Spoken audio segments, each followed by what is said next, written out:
Director Landon, it's my understanding you have some invited testimony. Is that correct? Yeah, I believe there was some testimony. Okay, very good. Thank you. So I can just go to the public list now? Yes, sir. Okay, very good. Carla, how many people do you have signed up? I think just one person, I think Maggie left. Charles Bridgeway Johnson. Is he here?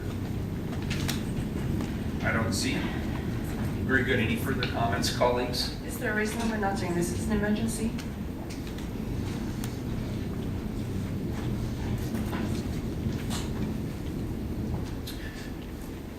Great question.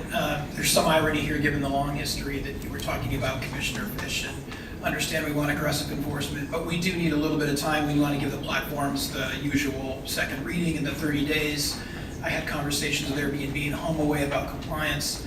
I think it's fair to say they get it now, but they'll need time to notify hosts and things like that. Okay, thank you. Very good. And Mustafa, are you trying to get a message to me before I say what I'm going to say? Yes, sir. We do actually have two people. Invited testimony. We do have two people who are invited testimony. Okay, please bring them up. I can see you madly working your iPhone there. Welcome. 3 minutes each, name for the record. Robert Woodward first. Rob Berger, from Host to Host. And good morning, Mayor Wheeler and council. First, we appreciate Tyler Wallace and others in the Revenue Division reaching out to us and inviting us to give comment and put on the ordinance before it was finalized. And we appreciate also Amanda Watson in your office inviting us to testify here today. And the Host to Host is a local nonprofit trade association that advocates for people who that advocates for hosts who welcome travelers into our homes. We wanted to be able to speak for ourselves, recognizing that cities often hear only from platforms such as Airbnb and HomeAway. We use those platforms, but our interests often differ. Our association fully supports short-term rental hosts being permitted, paying occupancy taxes, and meeting reasonable regulatory requirements. We provide continual educational opportunities to our members to enhance their hospitality skills, but also to understand city requirements. And I'm pleased to be here with my host-to-host colleague, Shannon Hilder-Webb, who will give a more personal side of this story in a minute. The pass-through registration, or PTR, was approved by council here a year ago, and we've been expecting it ever since. And at this point, we do accept that the city needs the proposed STR registry in order to bring about this pass-through registration. We're concerned about privacy, considering the bad behavior that can result from making the registry public, including transactional data. But we've been assured by the Revenue Division and the Mayor's Office that at least the financial information will be kept completely confidential. Overall, we support the ordinance because it seems to be a path towards removing unpermitted listings, especially unpermitted whole house listings that would affect the housing crisis. I will note that the testimony that we heard from Mike at BDS, there is one other side to that, and that is often the very best hosts with the very best return rates from their guests will be hosts who rent almost all the nights of the year. Those can be our very best hosts.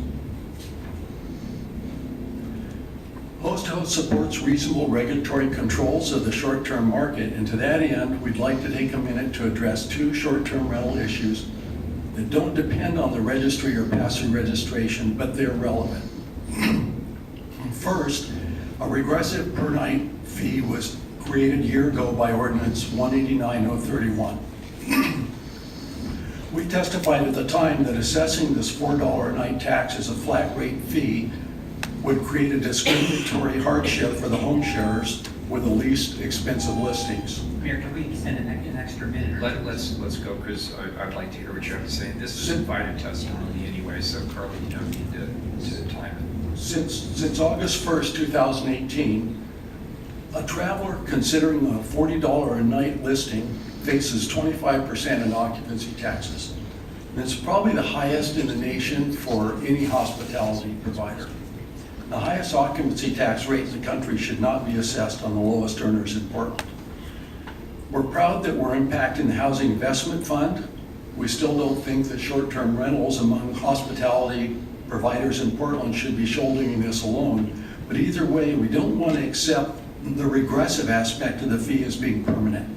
And we ask the council readdress this issue with Revenue Division to identify a new approach.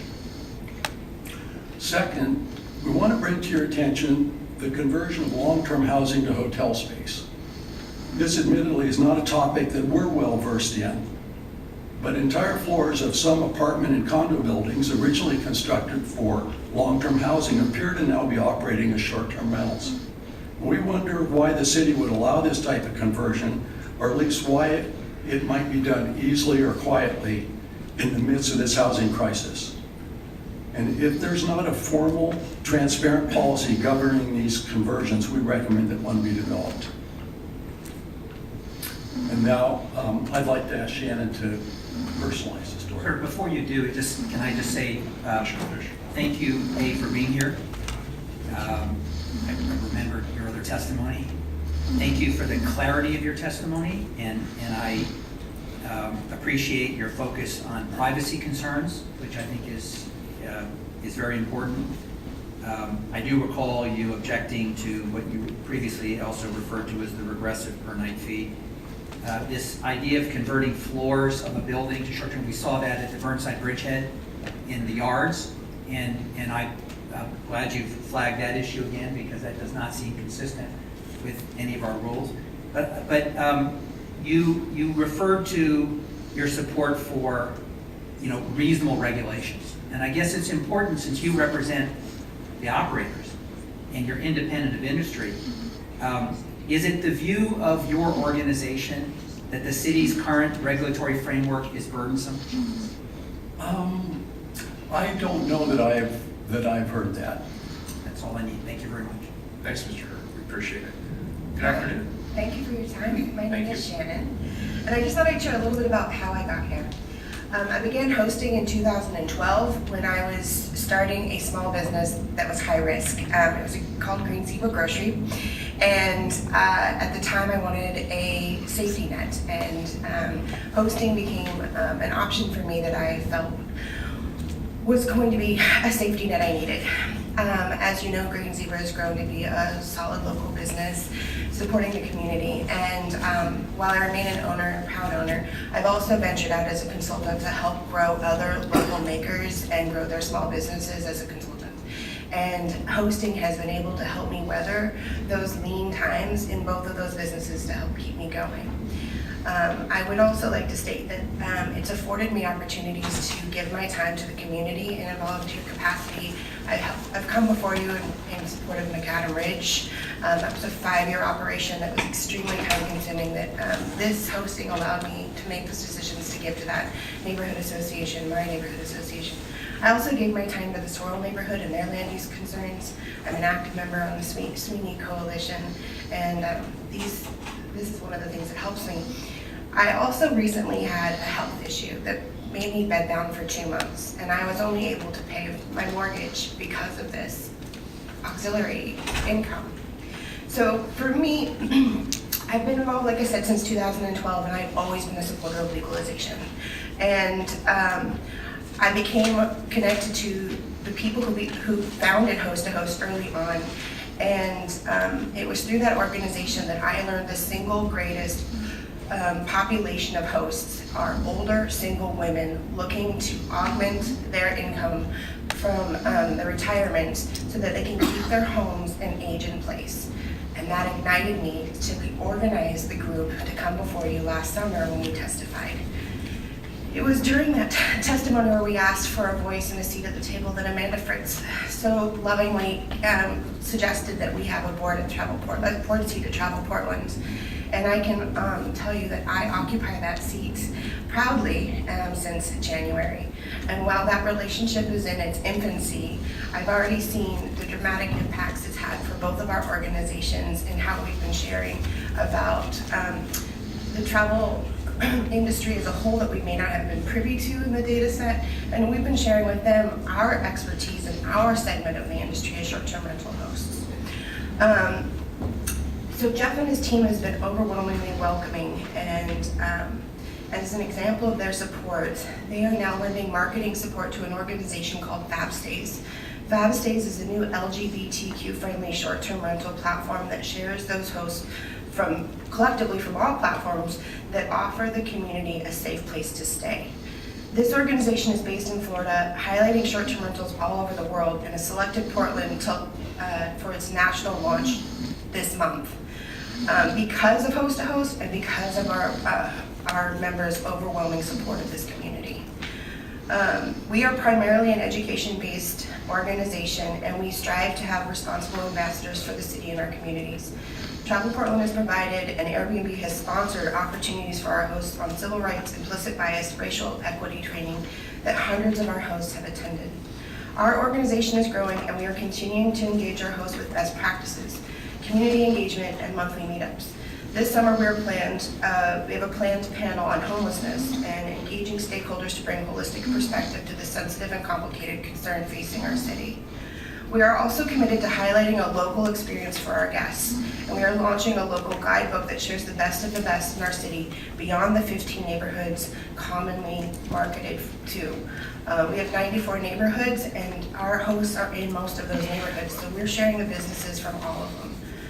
So we thank you for supporting our voices in this conversation, providing us a seat at the table. We support this ordinance and the city's continued effort to equitably address this industry and oversight in its legalization. Well, thank you, Shannon. We really appreciate it. And Rob, thank you both. And thanks to Host to Host and your active engagement in this process. It's great to hear your perspective, and we appreciate you taking the time to share it this morning. By the way, thank you for opening the Green Zebra on Broadway at PSU. You took a poll in my office. It's our favorite salad bar, so yeah, within walking distance, so thank you for that. Awesome, thank you. Carla, how many people do we have signed up for public testimony? It was Charles, Richard, and Maggie, and I believe they both left. Okay, and just due to some time constraints, I'm going to limit further public testimony to 2 minutes each, so people are going to be testifying on things. Think 2 minutes, because we will lose our quorum if we don't move forward expeditiously. So this is a first reading of a non-emergency ordinance. It moves to second reading. Next item, 538, please.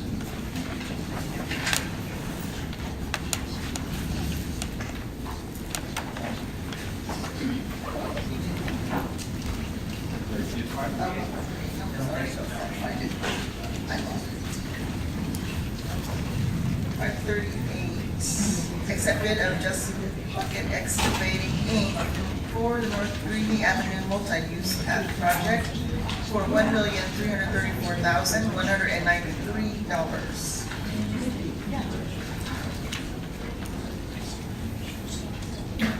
Good afternoon, City Council. I'm Lester Spittler, the city's Chief Procurement Officer. I'm here to present the Chief Procurement Officer report for the project. On January 9th, Council approved ordinance number 19343 for procurement services to competitively solicit for the project. On April 23rd, we issued the invitation bid and received 4 bids. The lowest responsive and responsible bidder is from Just Bucket Excavating Incorporated. Just Bucket is a certified firm of the Certification Office for Business Inclusion and Diversity. They are identified by the state as being African American male owned. And they have proposed to meet our aspirational goal of 20% for subcontractor and supplier utilization, and they're actually exceeding that goal, and we'll be using 24.1% certified subcontractors. Those certified subcontractors are Chicks of All Trades, LLC, Uganda Construction Incorporated, and Kenzon Construction Incorporated. Chicks of All Trades, LLC is a disadvantaged, minority-owned, and women-owned business enterprise. Their ownership is being identified as female and Hispanic by the state. Uganda Construction Incorporated is certified as a disadvantaged, minority, women-owned, and emerging small business, and they are identified as being female-owned and Asian Pacific. by the state. And Faison Construction is a disadvantaged minority-owned business enterprise and is African-American male-owned. Just Bucket is proposing to self-perform 30.7% of the work, and the other non-certified subcontractors are listed in the report for your information. Just Bucket is located in Albany, Oregon, and again is certified by the state of Oregon. They have a current City of Portland business tax registration and are in full compliance with all the city's contracting requirements. If there's any questions, I have the Portland Bureau of Transportation project manager here. If not, I recommend that you accept this report and authorize execution of the contract. Move to accept the report. Second. Kyla, please call the roll. Fish, Aye. Fritz, Thank you, that's